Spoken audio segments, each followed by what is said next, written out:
Hi అండి అందరికీ. ఈరోజు రెసిపీ వచ్చేసి సొరకాయ కర్రీ అండి. నా స్టైల్లో నేను సొరకాయ కర్రీ ఎలా చేస్తానో మీకు చూపిద్దామని చూపిస్తున్నానండి. ఫస్ట్ అయితే పల్లీలు నువ్వుల పొడి వేసి ఒకసారి ట్రై చేయండి, చాలా బాగుంటుంది. ఇక మామూలుగా ఉండే సొరకాయ కర్రీకి ఈ సొరకాయ కర్రీ చపాతీలోకి కానీ గ్రేవీ ఎందులో రోటీ వేసులో కానీ చాలా అంటే చాలా బాగుంటుంది.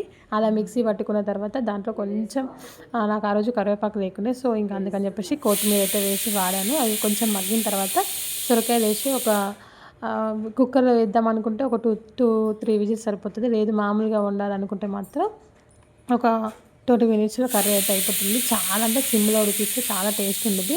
నేను కుక్కర్లో అయితే ఏం వేయలేదండి, మామూలుగానే ఉడికించాను.